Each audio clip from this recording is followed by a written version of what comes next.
Now this is more than just a touring band. I mean, this is a ministry. And you know, they showed up here. This is a free concert. So we're gonna take up the love offering here in the beginning. Give generously. You know, it's gonna help get them down the road, spread their ministry, and you know, spread the gospel. So just give what you can.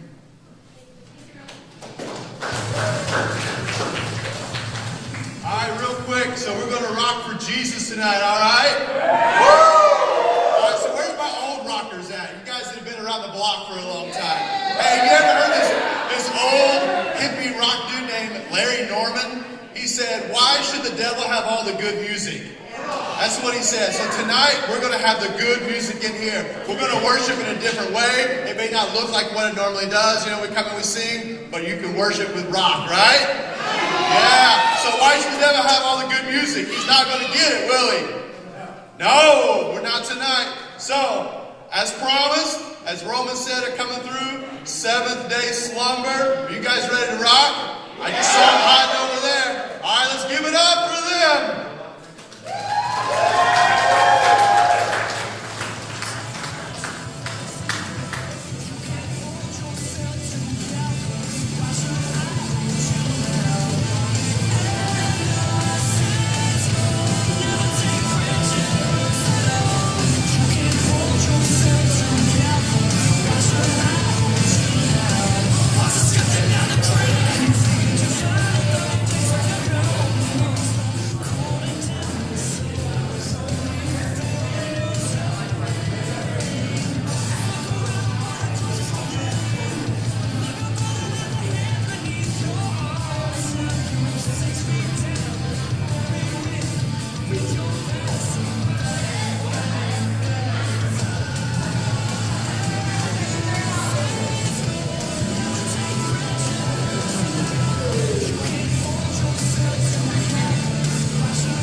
Thank you.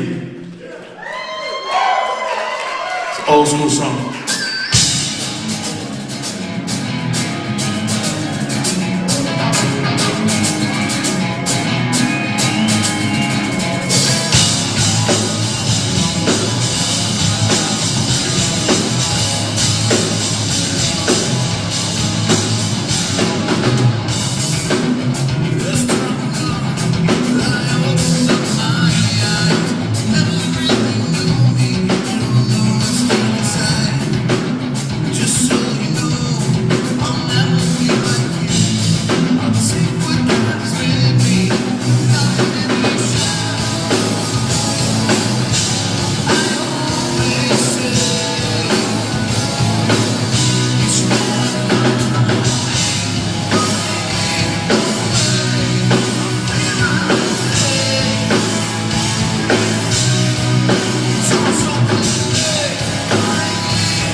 approximately 22 of our veterans every single day make a decision to take their own life, and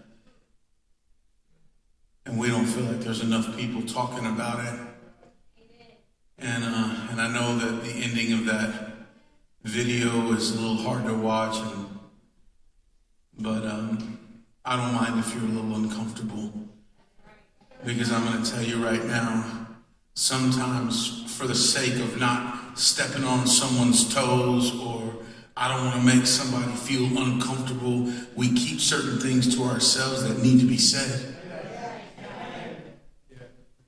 I hear a whole lot of people talking about a whole lot of things that I don't hear nearly enough talk about help for our veterans. And I want to have a huge round of applause for all of our veterans out there this evening.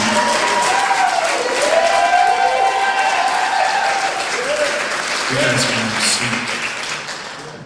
We're going to play some more music for you. I just wanted to thank everybody that was involved in putting on tonight's event, and the Gathering Church for having us, and Pastor and everybody and there were a lot of hands that were here. We had people helping us load in, and people that are going to help us to load out, and it's an honor. It really is an honor to be here with you.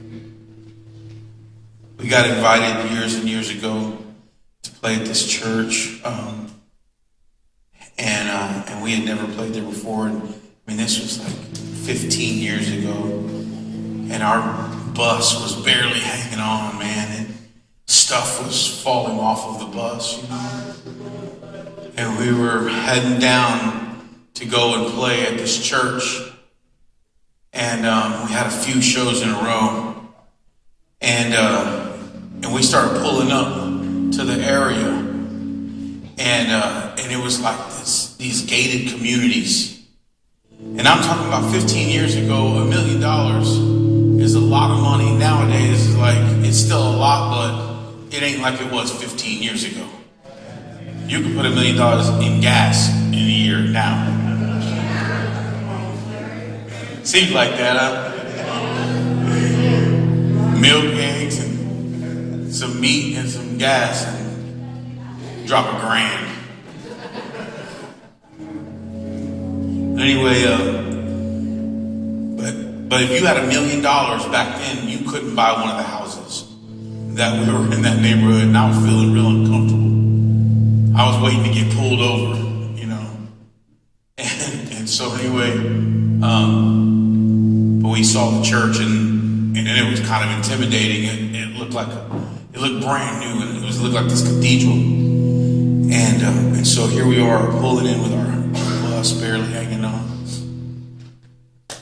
And anyway, the pastor runs out, and he just, gives us a big hug, and he's super excited that we're there.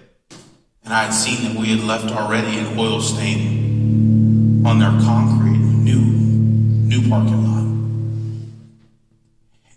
And I was embarrassed, I was like, man, I'm so embarrassed, dude. And kind of reminded me when I was young and I didn't want people to come to my house. I didn't want them to see where I lived at, And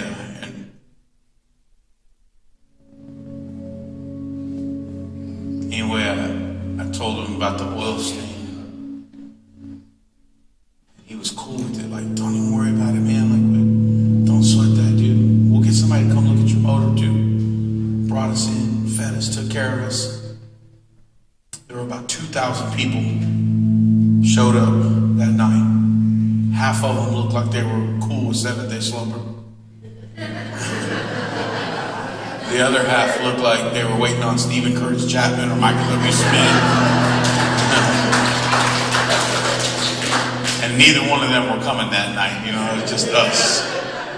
We are your Stephen Curtis Chapman tonight. But anyway, we rocked out, we did some worship, it was amazing. And then I said, hey, listen, before you buy anything from us tonight, I said, there are children that need help, that don't have any clean running water. They don't have any food. And I told them that we work with food banks all over the United States, and we work with churches all over the United States to feed not just hungry children, but families. And I said, but the pictures of the children that are on our table right now, they can't walk into a mall and use a water fountain. There's no water. There's no clean running water. They don't have no food. And so I just poured my heart out about it. And then we started playing some more music. And then at the end of the night, I just shared a little bit about how I was a drug addict. And how I've been locked up from Texas to California and places in between. Now, I know what it means to feel empty inside and broken and lost. I know what it means to feel like you don't have any value. Like there's no way I could ever be free from this. And if I was, look at all I've done. That's going to haunt me the rest of my life. I've done some dirt, man. Some of you have too.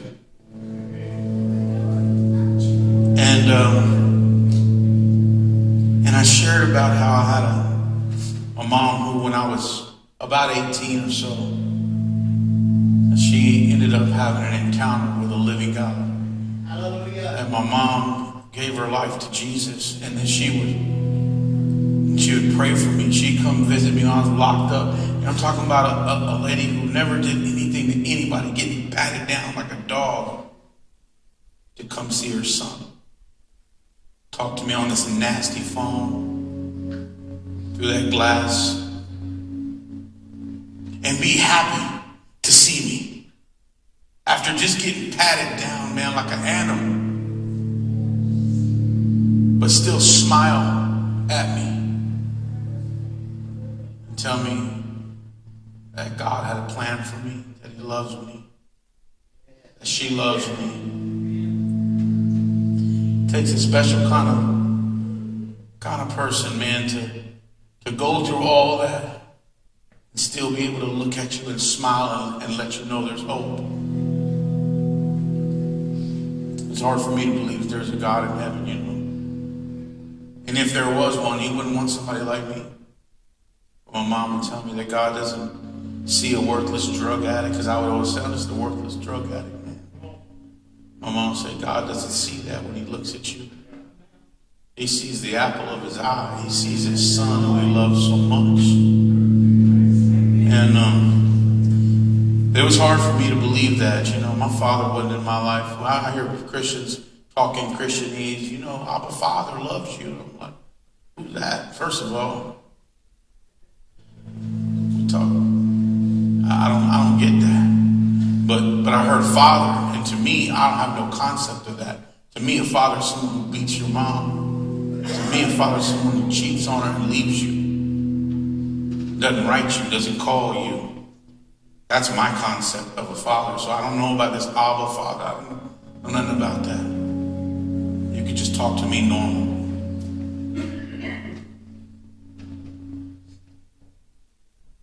But I ended up homeless on the streets of Austin, Texas, and my mom would always tell me to come home, you know. In between being locked up or whatever, she would say, come home. But anyway, I shared at that church how I finally made the decision to take my life. My mom was the one that walked in. She found me, and she's the one that called the paramedics. She's the one that was praying for me, and God used those paramedics and my mom to save me. In the back of an ambulance, I felt the hand of God in the back of an ambulance. I knew He was real. And I'm not talking about the big man upstairs and big pie in the sky or Hare Krishna or, you know, rub the Buddha belly. I'm talking about Jesus Christ of Nazareth. And I'm going to say it just like it is. It's Jesus by name. and I couldn't speak, but my soul cried out, and I gave my heart to Jesus, and I woke up in an intensive care unit, and that began my journey. It was a 2-year journey to get off of dope. A lot of mess ups along the way, but God ruined getting high for me. Like I just couldn't feel right anymore. It just didn't feel right. I'm like, God.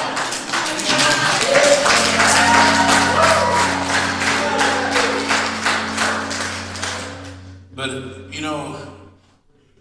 sometimes we make people believe they walk up to the front, I put my hands on you, you fall down, you get back up, and all of a sudden you don't get any more bills in the mail. Your girl ain't gonna do you dirty, your dude ain't gonna do you wrong. And sometimes, to tell you the truth, it gets harder after giving your life to Jesus, man. But now you have a place you can go for strength, and that place is in the arms of Jesus. And so, I shared about all of that in this place, and I'll tell you something about pain, man. Pain is universal. It doesn't matter who your mom and daddy are. It doesn't matter whether you graduated college or dropped out of high school like me. It doesn't matter what side of the tracks you grew up on, whether you have millions of dollars or whether you're homeless. Pain is universal. And so you could see in that crowd people that were relating and identifying with the pain. Maybe not the actions that I did. Some did. But with the pain, they could feel it. And I ended up sharing, and it was an amazing night. We saw a lot of lives change. We got 8 kids, got a sponsor. That's 8 little lives that got changed. I don't look at it as a package. Because we can get caught up in that for just over $1 a day. You could feed a child for life and send him to Harvard,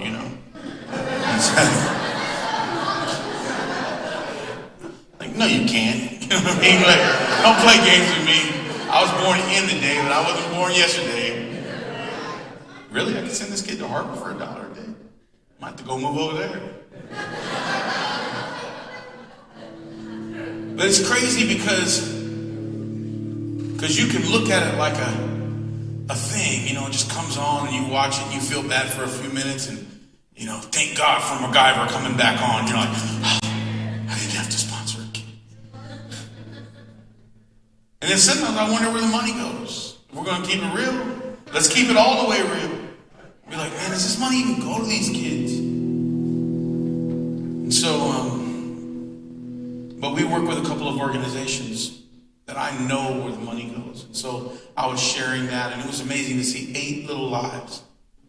Somebody said, you know what, this kid right here, I don't have much money, but I'm going to sponsor this kid as long as I can, And it was amazing. So that night, people gave their life to Jesus. Kids got a sponsor. And then the next day, we played on an Indian reservation. And we've played on the res many times. But this one was the worst I had seen. There was like no clean running water in some of the parts of the reservation. No electricity. It looked like, seriously, like I was in a third world country. And so anyway, we were pulling up, but we were just excited to play and love on them. We played in the middle of this rodeo arena, red dirt everywhere, these old bleachers. And that place was packed. And we were rocking out, and dirt was everywhere. It was amazing.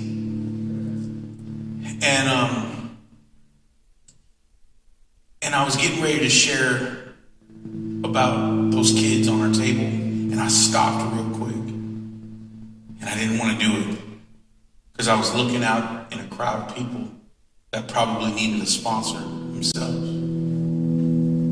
And I was embarrassed. I didn't want to say something, but I felt like God was telling me I needed to say something. You got to say something. And I was like fighting this thing. I'm like, no. And I don't want to say it, And is that really God telling me to say it? Of course, And so anyway, I chose my comfort.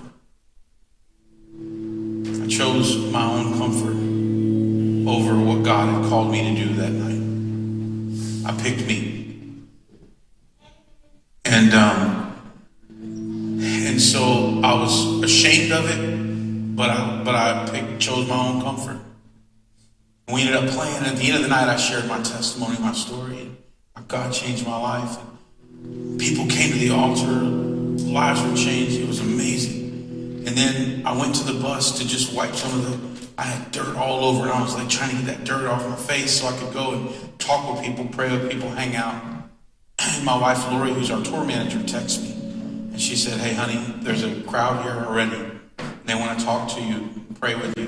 And I said, I'm coming. I'll just let me wipe down. I'll be there. And then she said, "And we have 40 kids already." And I wrote her back. And I said, "You mean 4? That was my attitude. I'm ashamed to tell you this, but it is what it is. I said, "You mean 4? She said, "No, 40. And it was hard for me to understand how we could have 40 kids with a crowd that had nothing, many of them. And I knew they hadn't had anything because I was talking to some of them before we played. Some of the most heart-wrenching stories you've ever heard from some of these people that I was talking to. Anyway, but I thought about my mom. My mom, Mary, is actually here tonight, which is crazy. And I don't know where she's at. She's probably back over here. Mom, stand up.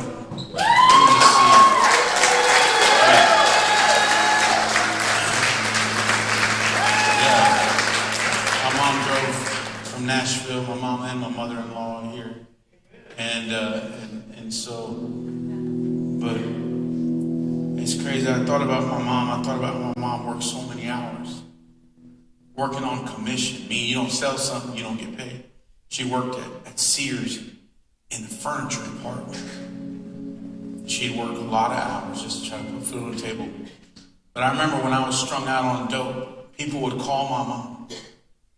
"Hey, Mary, my son's hurting or my daughter's hurting." And my mom would always be down to help somebody else out. Even when her own son was out on the streets or locked up in somebody's institution, my mom would still go out of her way to help other people, even in the middle of her brokenness. And I know there's sometimes people are hurting, they don't want to help nobody. As a matter of fact, they hate it when you get blessed. They're like, man, because they're hurting. And what's that old saying? Misery loves company. My mom's no hater. Somebody will call and be like, "Mary, my daughter's home or my son's home. And they said they would go to a rehab or they would do this or whatever the case may be." My mom didn't. And they say, "I know that you've helped your son try to get into places. Do you know of any place?"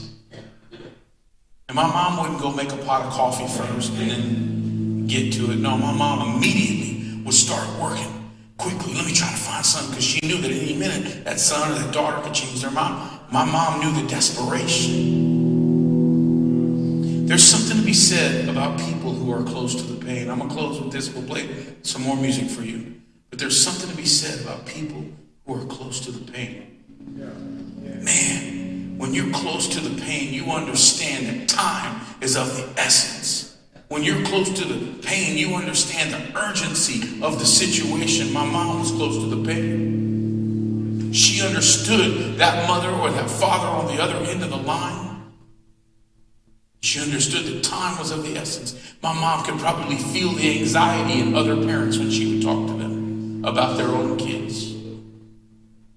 People still go to my mom and say, "I hope my son comes back like yours did." And I know my mom probably feels that desperation in their voice. Something to be said about people that are close to the pain. And 40 kids to me, I was like, man, it's not possible. But I imagine there are people filling out one of those packets and they hadn't eaten that day.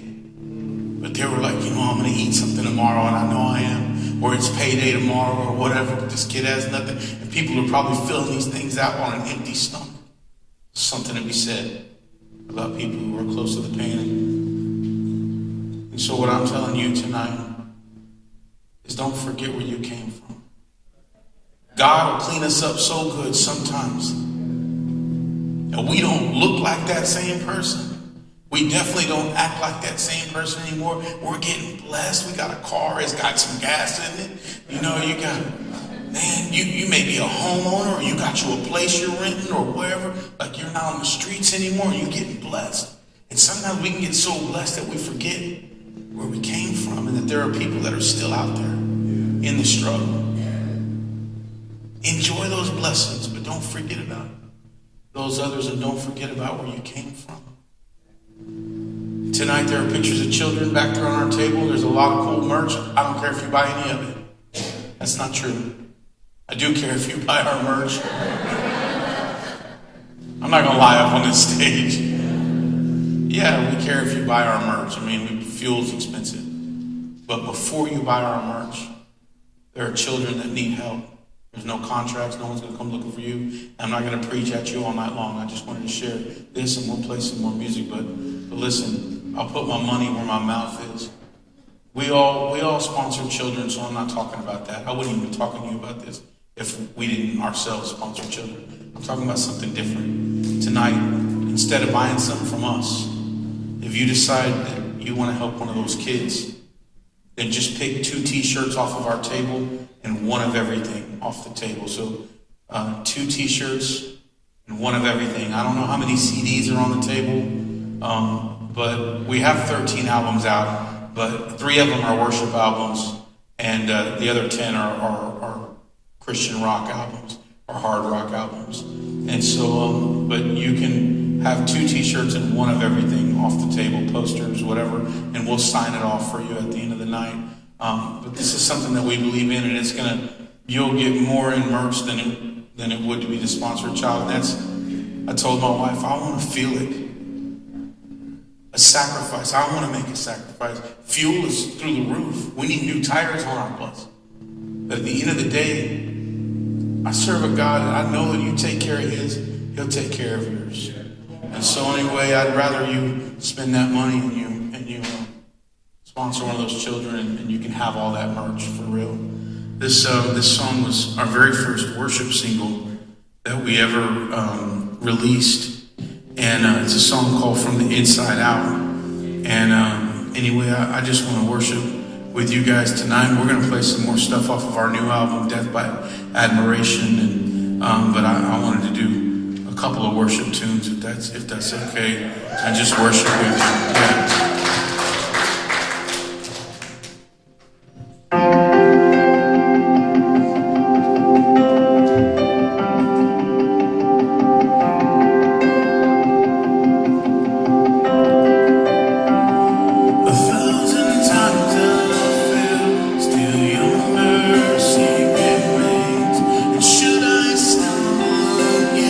Still I'm caught in your grace, everlasting.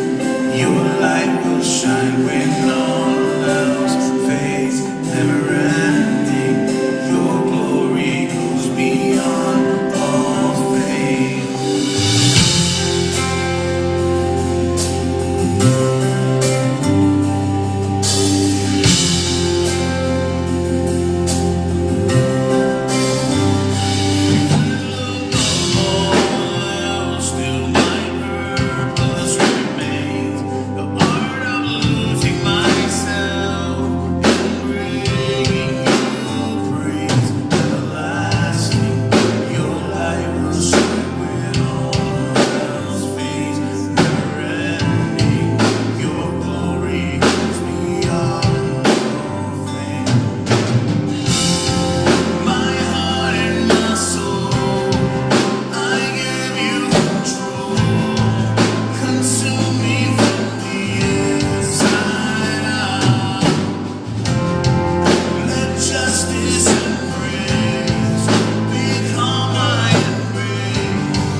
This is off our last worship album. This is Waymaker.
Really believe that tonight.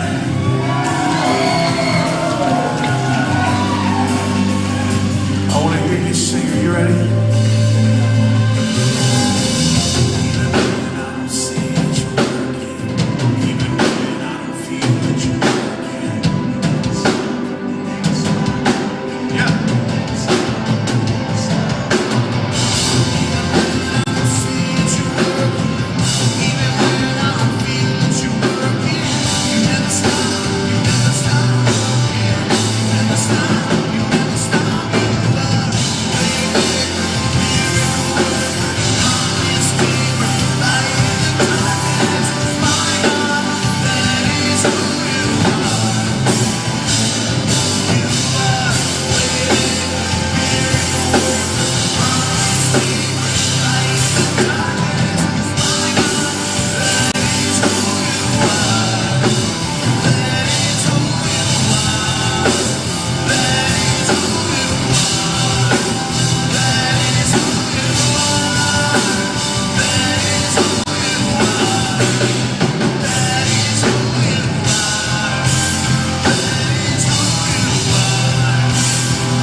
You guys still with us?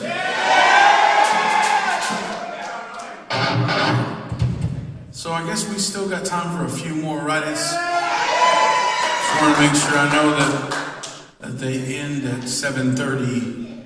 And so if you guys don't mind, we can do a few more songs if everybody's cool with it. Okay.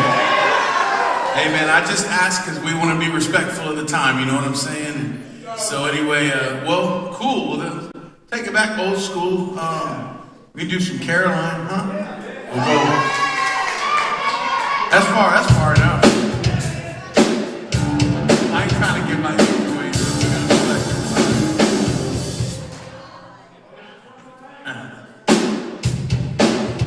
My mother-in-law is also here, like I said, and this song was actually written for my mother-in-law.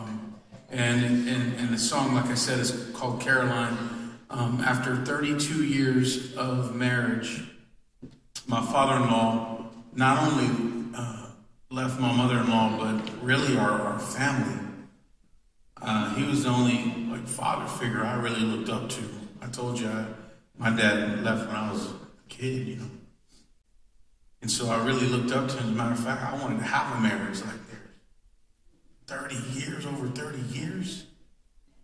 And I'm newly married, you know, to their daughter. And I'm like, man, that's something to look up to. And he's a pastor, and he ordained me over 20 years ago, and I really looked up to this man. And, but anyway, it broke my mother-in-law's heart, needless to say. And she moved in with my wife and I, and I didn't have the words to say to bring healing to her. But I wanted to, because she always made me feel like a person. And that seems like I don't need to say that. Like everybody should treat you like you're a person, but not everybody does. There are people that still remember your past and haven't, and that's who you are to them, and that's who you will always be to them. No matter who you are now, that's who you are to them. But my mother-in-law, she knew my past. And she always treated me like I had value. And here I am in a situation where I know I need to say something to her or be there for her. I didn't know what to say. I didn't know I had the right to say anything. I've been married like a day, you know what I mean? Got 32 years, you know. I know how you feel. Really? No, you don't. Sometimes we just don't say anything at all. Just being there for somebody. Man, you gotta say nothing sometimes. Just be there. And I could do that for my mother-in-law, and I did. But I prayed that God would give me a song and for my mother-in-law. And this is the song, Caroline. Like there's part of me singing to my mother-in-law, and then there's like God talking to my mother-in-law, and it's all in this one song. My mother-in-law, I gave her that CD once we had it recorded and everything. Anyway, I finally told her it was about her, you know. And I didn't know if she'd be mad at me or anything like that. And she was. And as a matter of fact, that song is, and I believe that to this day, that song is the song that made me her favorite son-in-law. Is that right, Mom? Jeremy who? That's my brother-in-law. Yeah, it is funnier when my brother-in-law is here. My brother-in-law played guitar for us. He was from the beginning. He's now we got Weston Evans on the guitar. Hey Weston, let's do something real quick, just for old time's sake. Can you pretend to be Jeremy just for a second, and I'm just going to tell that last end of that story? A ball cap? No. Just I'm going to say this last thing, and then you look kind of devastated or upset or something. All right? And I believe to this day that song is what made me her favorite son-in-law.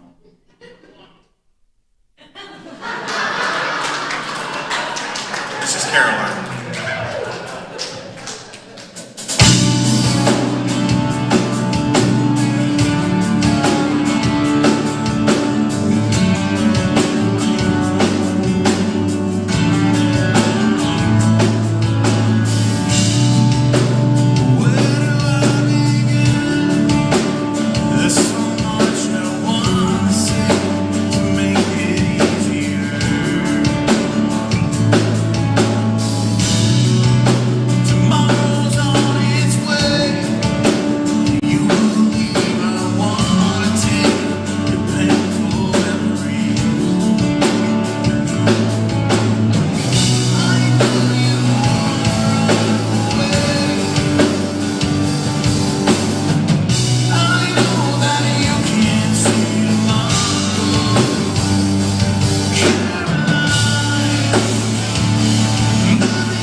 Love you, Mom.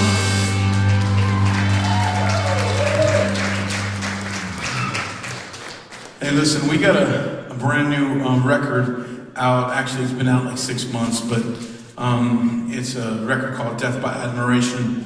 And our current single, Halos, is being played on rock radio all over the nation. And man, we're so thankful. And you know, it's doing well on Christian rock radio, and it's number 32 on Billboard's mainstream rock charts as well. So. You know, someone got real trolly, sarcastic with me when I posted the picture of us on Billboard, and they said, "Oh, that," and I said, "Man, thank you guys for requesting Halos on your local rock stations. It means a lot to us. Shout out to all the fans. Shout out to all the stations and everybody that's playing it. It means so much." And somebody's like, you know, "Oh, great! Now you're popular. Look at you guys." And I'm like, man, you know, this is about opportunities. And I don't mean opportunities to be famous. We've been doing this over 20 years. You know, I don't need to be, I'm not searching for fame. I'm thankful that I get to be married to the woman that I'm married to, have 3 amazing kids. To me, that's success, living the life, you know, for God now, you know. And I mean, I live my life for Jesus. To me, that's success. So I'm not looking for any of that, but with moving up the charts creates opportunities, you know. And so we just played with, you know, a band called Saliva, and we just played with them. It was awesome. And it was called the Ultimate Tailgate Party, you know. And so we had an opportunity to speak to a lot of people who are hurting, who are searching, who are lost. And so anyway, so I want you to know this evening that when I talk about, oh, we're number 32 on Billboard, then I'm not saying, hey, we're number 32 on Billboard.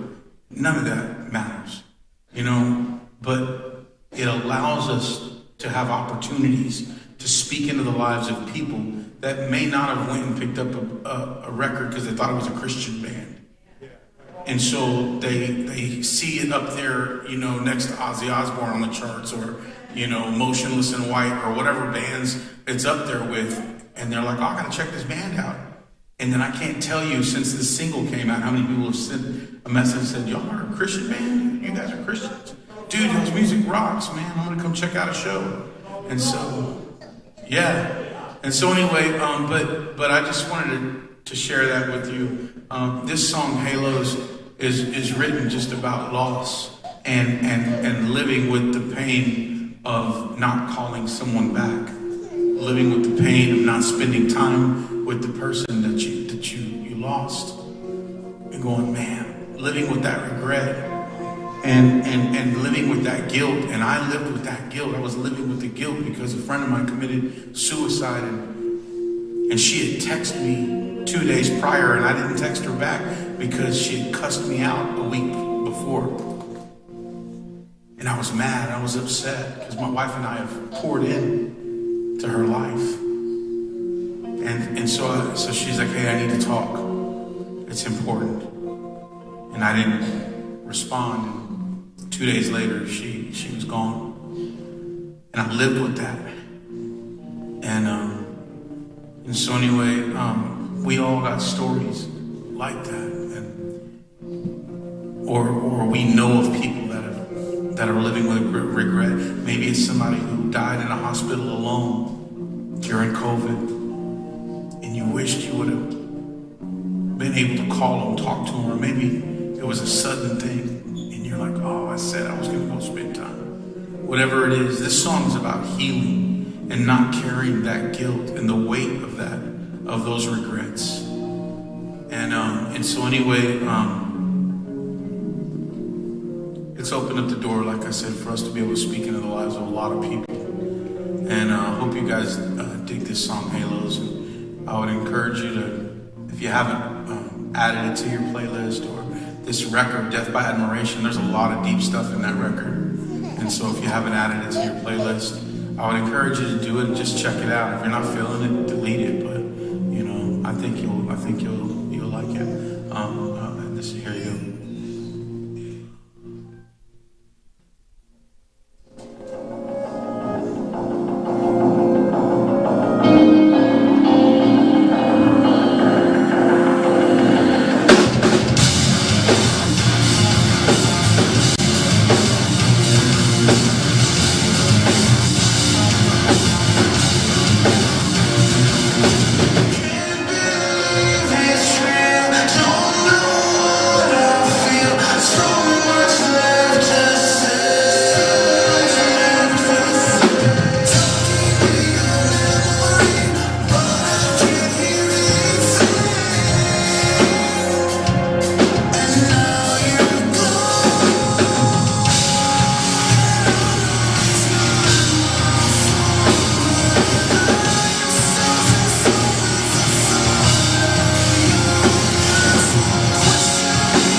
This will be our last song, and then we're going to be hanging out with you back here.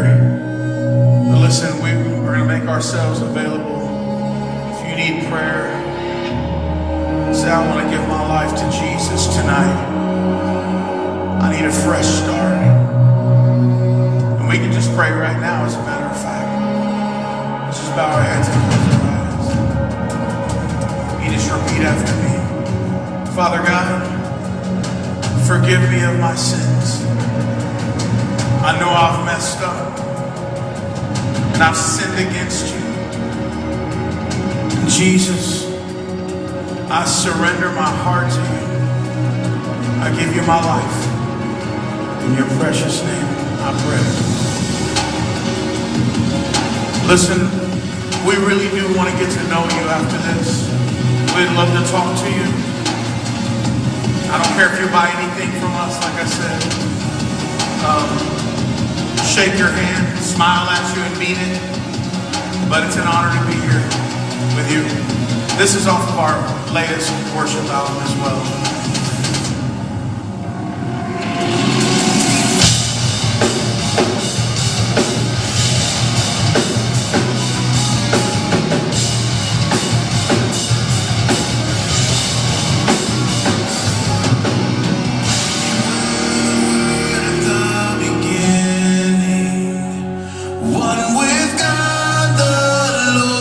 Most high, you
us out.